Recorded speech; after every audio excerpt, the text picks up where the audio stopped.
Hello and welcome to Revolutionise Your Love Life. Do you want to know more about love relationships, what makes them work, how to create the one of your best dreams? Do you want to be in a really healthy, juicy love relationship? In these podcasts, we will give ideas and practical advice to light your way.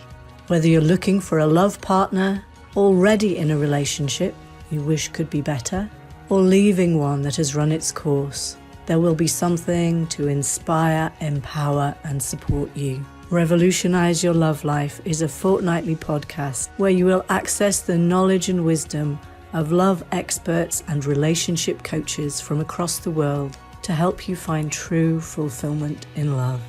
I am your host, Heather Garbutt. Welcome.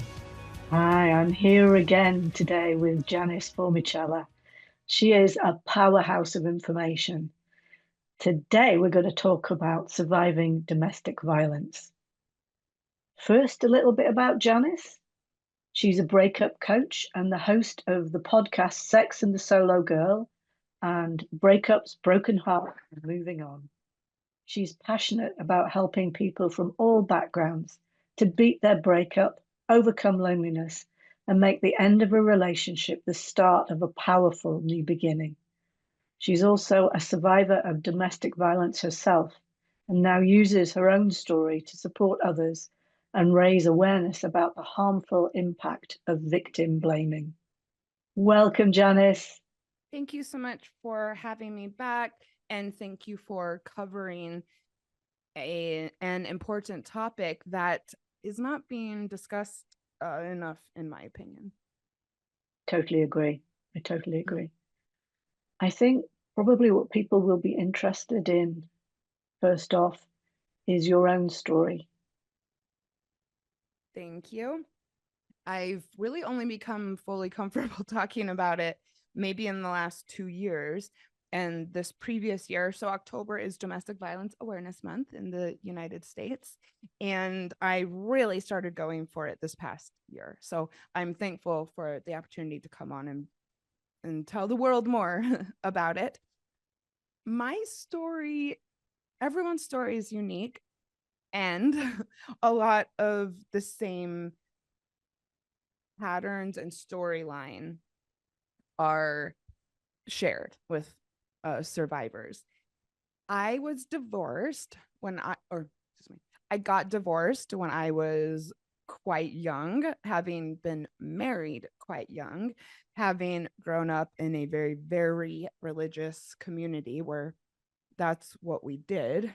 And I mentioned because I didn't have an understanding of healthy relationships. I did not have some of the life skills necessary to adult after I got divorced. I certainly did not want to be single. And while I went through my divorce pretty well, I met someone a year and a half after. And I was actually in a pretty good place at the time. I was not vulnerable. That's an aspect of victim blaming that I will discuss. People say that survivors were vulnerable when they met their perpetrator, and I just don't buy into that at all. That was not my state of being at the time.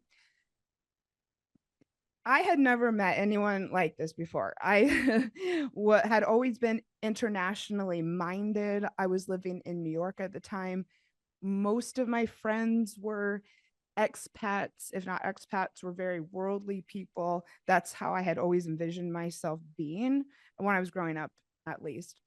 This was a man who was from Germany, who had grown up in Israel. He was drop dead gorgeous. I mean, we had gotten stopped at the mall once. Someone asked him to model. I mean, he was very, very charming as well and took a liking to me. I'm thinking that he's, everything that I wanted. He even lived in Germany. He had been visiting friends in New York. And I have to say, these were friends that we had in common.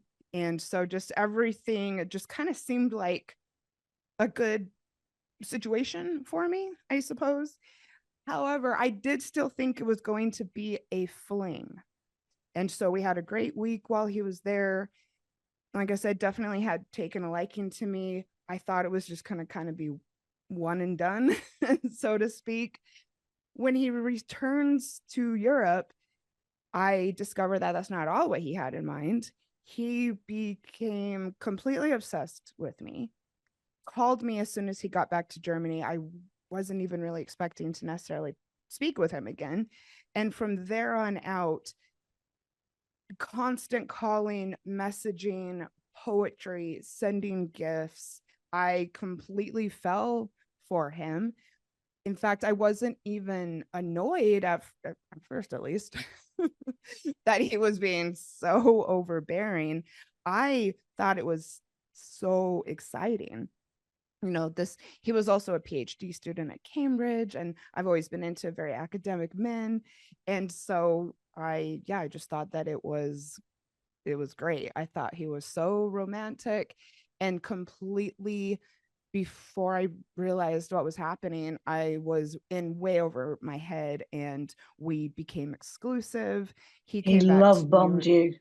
Yep, and I'm going to talk about I so this was many years ago, as I said during the episode on breakup brain. I'm younger or older than I look. And at the time, talking about love bombing was not in the zeitgeist. It was not in our consciousness. Friends of mine who today would have warned me against this celebrated and encouraged it and thought, wow, this guy is great. He got me the most extravagant promise ring with this ruby. I got it appraised at $8,000 one day. And this was within a couple months, so completely inappropriate to give somebody a ring at all, much less a promise ring that, cost $8,000 when you've already been dating them for a couple of months. But like I said, when my friends saw it, they are like, hell yeah. And today Yeah. people would be very concerned. And then, so he came to New York, told me he loved me after, again, just probably a month and a half or so, stayed with me. It was when he stayed with me, and again, we'd been talking for only about a month and a half at this point. He did reveal the abuse early on, and he was staying with me, and it was shocking. I didn't know what to do because he's, like I said, staying with me. And then by the time he went back to Germany, I had already agreed to move there with him. And again, when I told people, including my parents, everybody thought it was great. Like, how exciting. Wow. Like, look at this guy. And so I go over there. He paid for me to move to Germany. So And all of this is creating obligation, giving you a ring, thank paying you. for things. Yeah. Then going in and living with him. Mm. There had been a lot of signs before I went that today I would hope that I would have acted upon. And I say I hope because I feel like this can happen to anyone, and you don't really know what you are going to do. And so I don't want to say, oh, I definitely wouldn't. I had actually in college worked at our campus safe shelter space. So I had plenty of knowledge of domestic violence. In fact, I had also worked at a shelter. And it happened to me. So I go over there, and it was within days that I realized I was in bad situation, like bad. He was abusive almost immediately. His family, who lived in the same building, he also was very wealthy. And I lived in the high rise that his family owned. So again, pretty exciting stuff. His family had me over for dinner one day. He, of course, was sleeping one off because he was also an alcoholic, I discovered. And they came to me, barely knowing me, asking me to help him with his drinking. And I had not realized when I had spent time with him before how advanced his alcoholism was. When he was in New York, he drank a lot. I'm telling myself, it's because he's on holiday and he's traveling. And no, absolutely not. It was because he was an alcoholic, and a very abusive one. And it started getting physical almost immediately. Again, I didn't know what to do. I had just thrown the life that I had out the window to go and be with him. Plus the fact that in between, I mean, it was the typical cycle of violence where in between these incidents, just loving and showering me with gifts. And it was actually quite a nice life in between. To add to all of this, his parents had bought him an apartment and had given all the responsibility of furnishing it to me. I'm like, whoa, oh, like this is so cool. Who would have ever thought? It was a huge, sprawling apartment. And I just think in the back of my head that, oh, I don't want to give this away. Like, what a great opportunity. Like, look at this life I'm going to have. And then I go to introduce him to my parents back in the States and got the thumbs up from everyone in my family, partially because perpetrators are very charming. They know what they are doing. He completely won them over. They encouraged me to stay with him, and he was violent towards me during our stay. And I actually did tell my parents about the incident, and they still, said it's probably a one-off, and me, that's not so bad. I'd been laying on the couch and he came up behind me and pulled my hair to make me look at him. We weren't even fighting. He got pissed about something. And so I ended up staying with him. And then once I forgave him for all these things up to this point, it just got worse and worse and worse. It was absolutely terrifying. I ended up, even his parents gave me a spare apartment that I could go and stay in if he got violent. And everybody wanted us to stay together, but it was just like, in case he has an episode or something, here's the keys to this place. It was horrible.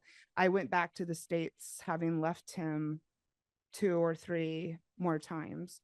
And then after doing that for so long, it got worse and worse, and very controlling. I lost almost all of my friends. It's really hard to support someone who's staying in this type of cycle. When you go and they support you, the first time you leave, they can get behind that. But when you're going back for support over and over and over again, when they've told you how they feel, and when you've decided to go back despite everything, people can get worn out. And yeah, before I knew it, I really had any friends. And they feel betrayed and left and diminished. Yeah, and frustrated. And there was also financial abuse, pretty severe even. And so I also just didn't know how I would navigate life. I didn't have any money. I wouldn't have been able to get my own apartment. I was freelancing at the time. He was very controlling of my time. He didn't want me to work. He would prevent me from working. Sometimes he wasn't working, so we'd be at home during the day while I was trying to get things done, and he would either be drinking or just worked up about it. And so I had also lost some clients as well. But it got to the point where it was untenable and it was very, very dangerous. I never knew when I was going to set him off. The physical aspect of it was escalating constantly. And then at one point, I think he started drinking very heavily again. And by the way, I had also supported him to go through rehab at one point, which isolated me even more, because I'm now living alone in Germany without even my partner, because he said the only way that he would do it was if I stayed and supported him and came to visit him on the weekends, which I did. But he was never really committed to sobriety. After he got home from rehab, it was even more violent. And yes, one weekend there was actually a series of assaults, and including one night dragging me out of the apartment by, again, my hair and my waist. And I had no choice but to get the cops involved. In fact, I wasn't even the one who called them. And then he was arrested, went to jail, and that was a horrible experience. And it was also the impetus to leave for good, because I'm telling myself in my mind, an arrest and jail time is a really big thing for a big hurdle for a couple to overcome. And I didn't really see how we'd be able to make it work after that. And so I had to have my parents fly me back to the States, because he had essentially taken all of the money that I had in my account. And I finally, left for good. Well done. You know, the worst things have happened to people when they haven't been able to leave. I'm so glad that you could see a sort of crystal clear moment of this has got to be the end. Yeah, I think it would have continued to get worse. In fact, I'm a true crime girl, and it is very disturbing and hard to watch some of the shows where the stories are very similar to mine. And yeah, the woman ended up dead. Yeah, yeah, Mhm. yeah. That's the truth. That can happen. Yeah. And it was very devastating for me. I have not been diagnosed with PTSD, but I had all the classic symptoms. I couldn't eat, I was startled easily, I couldn't drive myself around, my weight plummeted, I was not able to care for myself. I did heal from it, and now, as you said, use my story to help others. But it was a really dark time in my life. And I know we're going to talk about victim blaming, but that certainly didn't make it any easier. And hopefully we'll circle back to that. Okay. Yes. Yes. I'm so glad you're out of that, and you've been out of it a long time, and you've made something so much more rich for yourself. So glad. Thank you. Yes, I have. It's still hard to think about. It never really leaves you. Yeah. But Yeah. yes, I'm thankful for that as well. And now I'm glad that I get to talk about it. Yes. And I'm sort of sorry to ask you, and I know that you want to, because it's in service to others, to make sure people don't have to go to such extremes before their lights come on. Yeah. No, no, I'm at first I would have never even volunteered to you that I was a survivor for a number of years. And partially because partially because of the love bombing, or excuse me, partially because of the victim blaming and people talking about lots of uh even the fact that love bombing is more in our consciousness. I feel like a lot of more people are also talking about abuse. And I had friends and family who wouldn't even really let me talk about it. And so for a little while, because my story is so extreme, I was worried people weren't even going to believe me. And so I held back talking about it for a long time. In fact, I went almost directly about 3 months after I left him. I moved to Australia for 5 years. And I had a lot of friends who I never told about this. And it had just, happened a few months before. So I This is, feel great to be able to talk openly about it. I'm so glad. I'm so glad. It's really important stuff. And you're right, people don't talk about love bombing. Didn't talk about love bombing, but they do now. And they've got more of a sense of why it's so difficult to leave because of the love bombing and then the abuse, and love bombing and then the abuse. It's a sort of conditioning that we always go back and look for try and make the loving times come back again, as if it's our responsibility. That happens so frequently. And also the other person can make us feel that they're dependent on us for their well-being, and that we are really, really important to them, and they won't manage without us. So that they get you with Yep. either seduction or guilt. Yeah, I mean, the first time I left, he did what is somewhat typical of threatening his life if I didn't come back. And I knew that he was in a rough spot.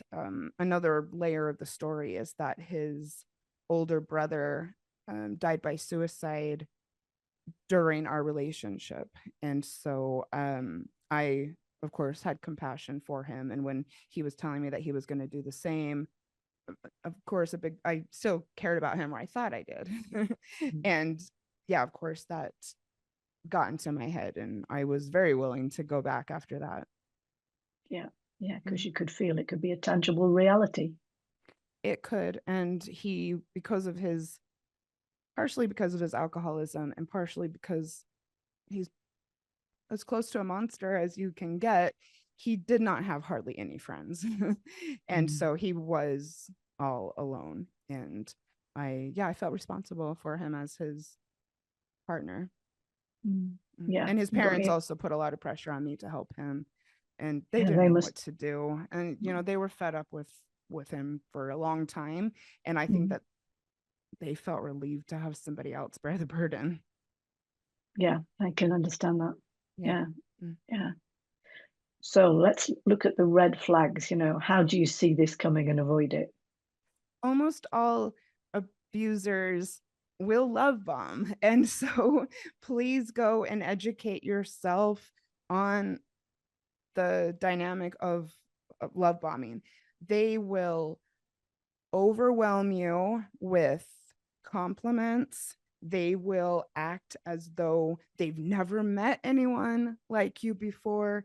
They will act like they are the ones being swept off their feet. They will a lot of times buy a lot of gifts really quickly, which that can seem really exciting. In my case, in my marriage, my husband had some hangups on money that my new boyfriend did not. And so I don't want to speak poorly about him, but he was a penny pincher. And we didn't do the exciting things. He didn't buy me lots of gifts. We didn't buy a lot of things, even though he actually made a great living. But he just, like I said, had some mental hangups around saving and things like this. And so when I have somebody buying me these extravagant gifts, I am loving it. Also, my love language happens to be gifts. And trips as well. I mean, I know one weekend, we're living in New York. He wakes up and says, we're going to Vegas. And we did. And also along the lines of love bombing, be aware that they will dominate your time as much as possible in any way that they can. He lived in Germany. I was living in New York. It was all day long. He expected me to keep in touch with him, to message him back right away, stay on the phone with him. At night, we would Skype for hours. I would tell him, I am leaving. I am going to do this. I am getting on the subway right now. He would be getting angry with me if I still didn't keep in touch with him, and then maybe message him as soon as I got off the subway. I did not want to upset him. He was somehow given full access to me, and it started to isolate me from my friends. It made it harder for me to work. At first, I was just telling myself, he's just that in love with me. But it was a very, very bad indication. A lot of people who love bomb will also be asking you to be exclusive right away. Again, you don't need to be exclusive with someone after a month or two. They will say they love you very early on. Again, I think that's inappropriate to be telling someone you love them when you barely met them, or when you've only been together for a month, or you haven't had the time to know that. Like, how do you know you love someone if you just met them? They will do that too. So yes, the love bombing, keep your eyes out for that. Educate yourself about it. And another classic sign is the isolation. When he came to stay with me in New York, before I knew it, he was getting in fights with these friends of mine who had introduced me to him. Somehow, I mean, looking back, the things that he was upset about were so small, but he couldn't have been happier to be in these conflicts with these people and then be demanding that I didn't spend time with them. Not only that, but a lot of people who engage with perpetrators will not want to be around them. And so even if they're not demanding you to cut them off, your friends and family don't want to be around. And that was also the case. I had a couple friends who were like, I don't want to hang out with him. And so not only that, but then doing things like trying to get you to move in right away. maybe in a foreign country where you don't know anyone and you don't speak the language. That might be somewhat extreme, but those are all very classic signs and things that happen in the very beginning, and things that can pull the wool over your eyes because it seems sweet and exciting, and you do get it. It does feel like a whirlwind romance, which the media portrays as good, exciting things to happen. Maybe especially when you've gone through a painful divorce, to then turn around, and have somebody fall in love with you and provide all these things and offer all these things, you can become very susceptible to it. Of course, and it's that knight in shining armor or Prince Charming, the one you've been waiting for all this time. And Yeah. the piece that I also pick up on is how he really did attune to your love language and make you think, that this was the one because he was giving you all you'd ever wanted. Yeah, I was loving it in the Mm, beginning. I mean, I remember I'd made a comment one time about how I really like the smell of coffee in the morning because it like feels like success or something. I was just saying it's something I've always loved. He takes me to Bed Bath and Beyond and buys me a $1,200 espresso machine that barely even fit in my apartment. It was so outlandish. And again, I'm like, oh, this is so cool. And then mm, goes to Starbucks and buys me one of each type of coffee that they sold there. So he comes home and has like 10 bags of coffee. And I'm thinking again, oh man, that is so sweet. I barely mentioned that I like the smell of coffee, and look at this, romantic thing that he's doing for me. mm. So seductive. It was. Mm. So, how frequent is domestic abuse, do you think? Well, thank you. Thank you for asking. Like I said, October is Domestic Violence Awareness Month. I decided this last October to actually use my platforms as a podcaster to spread more awareness. And I did an episode where all I did was read statistics.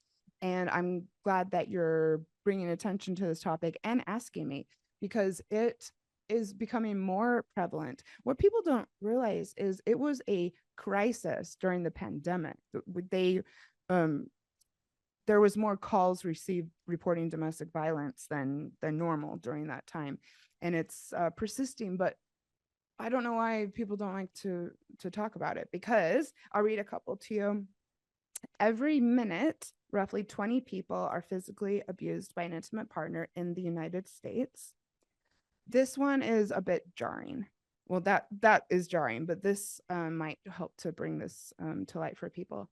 More women lose their lives to intimate partner violence than by any other means. Why aren't we talking about that? That is shocking. In the Mm. US alone, more than 55% of murdered women are killed in relation to intimate partner violence. So if this is not a conversation worth having, I don't know what is. And then I'll just read one more. Well, nearly 1 in 10 women in the US have been raped by an intimate partner in their lifetime. I also really wish we were talking about intimate partner rape more, because it happens. It happened to me. It was terrifying. It was all of the things that you would expect rape to be, except that I didn't feel validated. I have tried to talk to people about this before, and believe it or not, one of the first people I told that my partner had raped me, when I had only been with him for a short amount of time, her exact words were, "How can your boyfriend rape you?" And Yeah, this is something that, I mean, this could be an entire episode on its own, is spousal yeah. and intimate partner rape, because I mean, nobody has the right to force themselves on you, no matter what the status of your relationship. It's within my living memory that rape within marriage was actually made an offense. When I was in college, I went to ASU, Arizona State University, and I was really involved in anti-domestic violence movements. Anything feminist that happened on my campus, I was either a heavily a part of or leading myself. And I remember when it became outlawed in Arizona. I was in college when we fought for that and when it went through. that you can persecute an offender. And I also want people to realize how common it is for women and people to go back to their abuser repeatedly, and not to judge us.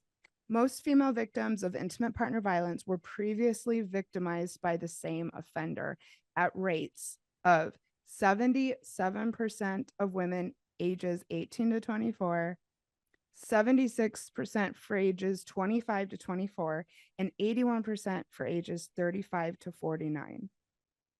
It is very common to continue to go back. These people strip you of the life you once knew and the life that you once had and even were capable of building.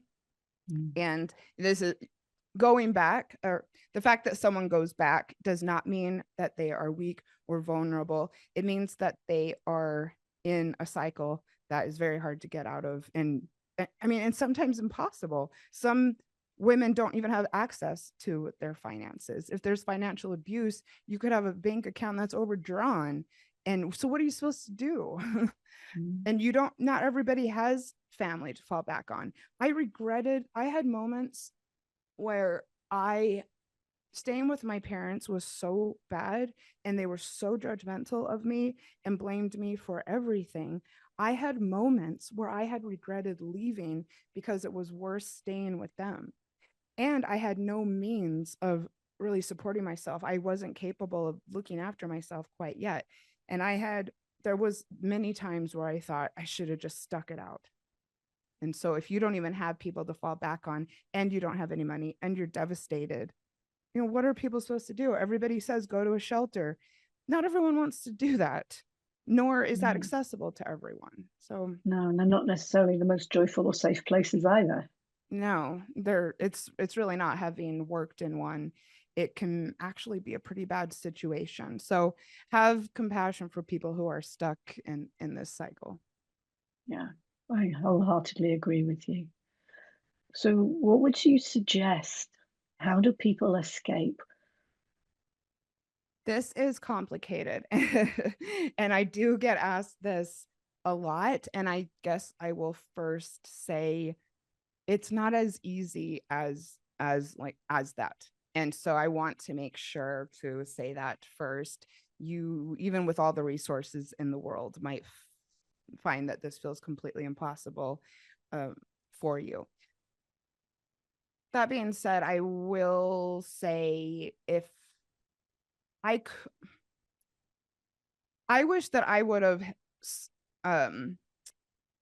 stockpiled some money. I didn't exactly realize how bad it had gotten, and I think I didn't accept it. But I will say, if you are really considering leaving, my situation would have been a lot different if I had maybe been, like I said, stashing money that he didn't know about. That would have really, really helped. And then I will say, find someone who you can talk to about it. Another reason I stayed in it so long was because I didn't have anybody who I was telling. I had become really secretive. And again, partially because of the victim blaming I was going through. I remember calling my mom, for instance, and telling her something that had happened. And she just got fed up and was just like, of course this is happening, and just didn't really even want to hear about it. And also the fact that he was still drinking, I had not told anybody about for various reasons. So if you can find someone who you won't keep secrets from, and who, even if you stay, who you maybe tell everything to, because I really wish that I would have had that perspective and somebody who was encouraging me to get out. And then along those lines, if you're supporting somebody going through this, don't make it about you. Okay. Just because they keep on going back has nothing to do with you. Make it about them and be there. Even if they go back 10 times, be there for them and just keep on listening. So definitely the financial aspect of it, getting someone to talk to, and then simply having a plan. That is very cliched. Everyone says that as far as escaping domestic violence, but it can really help to have a plan in your mind. This will help you to accept the fact that you're in a bad situation, figure out how to possibly execute it, make sure that it's feasible, and so that you'll have a way out. When I was married, my husband had some anger issues, and I remember I hid a bag in my closet because sometimes he would just get so worked up, and I would ask him to stop, please stop, and he wouldn't. And so I had actually ended up putting a bag in my closet so that if he got so worked up and wouldn't stop, that I would be able to get the bag and go to a friend's house. And that did happen one night. I had actually contacted two friends and told them what was going on and asked if I could come over if he ever lost control. And they said yes. And that helped a lot. So, not just having a plan, but maybe having somebody who will help you execute it, like having people stand by, even if you're in another country, having people who will, root you on and stay on the phone with you and be positive so that you can get out without feeling like you just failed again. Yeah, yeah, I get that. And what I'm hearing too, all the way through what you've been talking about, is how other people blamed and shamed you, invalidated you. They witnessed you, but then they diminished you. That is a big part of my story. Yes. And again, I was working in every feminist cause possible when I was in college. And I was also a women's studies major. And so had learned a lot about victim blaming, which is the act of blaming the victim or the survivor for having caused the abuse. People listening may think that that sounds just so extreme and hurtful, and I would never do anything like this, but it is very, very common, and I did experience it. Again, having been staying with my family, I know that they were really, really fed up with the situation, which to a certain extent I understand. But I had actually them coming to me and saying, we're really exhausted with all of this. And you really needn't come to us for support again because you got yourself into this. You knew that he was an alcoholic. You stayed with him anyways. And you've got to figure this out on your own at this point. And it was completely humiliating, and it did lead to me never going to them for support again, but also I internalized all of everything that I was feeling and was just filled with so much shame and, like I said, humiliation, that I found it even harder to make decisions for myself. And then, yes, as I said, it then made me not really want to talk about it with anyone because I I felt embarrassed. And part of the story is that I did go back multiple times. And so I didn't want to answer questions about that. I didn't want people to see me as weak. And as I indicated earlier, that is one way to victim blame, is when you say that. I'm like pounding on my table here. When you say that people who fall into this cycle were vulnerable, or that abusers choose vulnerable people to target, you are blaming the person for being vulnerable and for being a target. And I was told that, if you hadn't been so vulnerable, he wouldn't have even gone after you. And it made me feel horrible. And also the trust was completely broken. We were never really able to rebuild that. But I will say this is also what causes people to stay in it, because they are embarrassed, they don't get the support, they think it's easier to stay. And then I had friends who also just completely stopped talking with me. I don't know if that's exactly victim blaming, but you could just tell that people had started to take it out on me. Yeah, it's passive blaming, isn't it? Mm-hmm. Yeah. So what would you suggest needs to heal once you've got out and you're coming out the other side? Now, what would you do to heal? As I will say with a lot of healing, when it comes to relationships, to remind yourself that it's going to take time.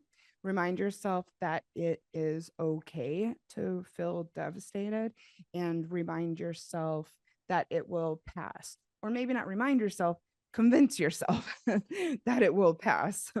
Because that might be very hard to believe. I had moments where I would have never thought I'd get to this point in my life with my divorce and with leaving the domestic abuse. I was just so shattered. I just, yeah, never imagined. So convince yourself of it, repeat it, because this is going to, yeah, to be really challenging. I will also say finding something new that you can add to your life, whether it be a new fitness routine or a hobby, or buying yourself flowers. Anything that's additive will really go a long way to convincing your system that it will be okay, and that you are going to have positivity in your life again. Spoil yourself, put your self-care first, because everything is going to be out of whack when you leave an abuser. As I said, my PTSD had me devastated physically, and so I needed to kind of trick myself somehow into realizing that life can be pleasant. Even that's how low I was starting from, that I didn't even realize that life could be uh, worth living. And I did have suicidal ideation, which a lot of survivors do. And I will say, a change of environment was really useful for me. That's partially why I went to Australia, is I wasn't able to stay in that home anymore for the reasons I just mentioned. And when I was able to get into a completely new environment, it felt very reassuring to me. I had always enjoyed traveling, so being able to do something like that so soon was very affirming. That went a long way in me realizing that, life could be happy again. And I realized that that's not going to be accessible to everyone. So what can you do for a new and positive environment, whether it be staying with a family member who's not victim blaming you, or staying with a friend temporarily? I know a lot of people who leave have children, so you might, yeah, need to get a bit creative. If you're able to have a new environment, that will be positive. A couple other things. I started going to Codependence Anonymous, and that was because a lot of women who stay with alcoholics develop or already have codependent tendencies, which I think a lot of people misunderstand what codependence is. It is not just needing to be with this person, or two people who just can't stand to be apart. It is when you facilitate somebody's poor behavior, a lot of times alcoholism, in the hope of gaining something in return. It's subconsciously manipulative in a way. You will hide their disease. I was keeping it secret from everyone in the hopes that things would either get better with us, or maybe that he would love me more. I did have in the back of my mind that he would be grateful to me for either caring for him or keeping it a secret, keeping him company, even looking after him in some of the just worst ways, if you are not familiar with alcoholism. And so being able to go to these meetings was great. I had so many eye-opening moments learning about codependence and seeing myself in it, and realizing that it was a pattern I didn't even know I was wrapped up in, and that there's a way out. I went to an all-females meeting for months, and the vibe was really good. A lot of women there who were stuck in similar cycles, and people who had decided to turn their lives around, and who were turning their lives around. So I would suggest one of these support groups. And if you don't live in a big city, a lot of these things are taking place online. So definitely go and find this. I'm smiling because it was one of the more positive aspects of my healing was being surrounded by these women. And then last, I'm not sure if this seems obvious or not, but when you decide to leave, I would say own your decision if you can, make it work however you can. And you've got to cut off all communication with this person. I, believe it or not, stayed in some amount of contact with him. He started harassing me. And again, I didn't have friends or family. He started harassing me. He was actually saying he would send me articles about alienation of affection, which is why he had assaulted me in the first place, which I'm sorry, he just complete lost, like no touch with reality, you know. And I did stay in touch for a little while, and it got completely in the way of me moving on with my life. So you've got to cut them out. I know it is hard. There are coaches and counselors who will help you do this. You have got to delete every memory of them, every phone number, anything that you have that might tempt you to get in touch, any way that you think they might be able to contact you. Block, block, block, anything you can do to remove this person from your life. The longer you go without speaking with them, the easier it's going to get. I promise you. Delete photos, delete old messages, throw away gifts, and get them out. Like I keep on saying, I know that it's challenging, but that might be the absolute easiest thing, or that might be the thing that makes the most difference. I think I should So say. you're not pulled back to the past. You're focusing on your future. And you don't have their influence. I mean, this is someone who has seduced you into staying with them, even though they are mentally and physically abusive to you. And so if you're having contact with them, of course it's going to be easier to get sucked back in, and it will make sense to go back because you're still having the communication, you're still allowing the relationship to continue. And so it's really easy to talk yourself into going back when you've allowed them to have any space in your life whatsoever. As I said, I worked in the shelter system and I went through it myself. And in between going back, leaving and going back, the thing that I saw the most is that women had stayed in touch with the guy, including myself. Mm-hmm. Yeah, that's great. So how can people get in touch with you if they're interested in working with you or getting more resources to inform themselves? What's the best way? Thank you so much. And thank you for letting me talk about this. I'm asking people to go and follow me on Instagram right now. I post all of the time. I post lots of resources. I post lots about my own life and like to show people that you can have a wonderful life after having gone through all of this. Also, I am quite open about being a member of what we call the solo community. And so I like to show people that I'm happy with or without a relationship, and I live alone. I travel alone. I do a lot of things independent of a relationship. I am not single. I have a wonderful, wonderful, wonderful partner who I only was lucky enough. I don't know if that's the right terminology at all, but I was only able to attract this man and build a healthy relationship because of the work that I did. That being said, I still have a very independent life and like to show people what I'm up to. So it's Janice Formichella, all one word.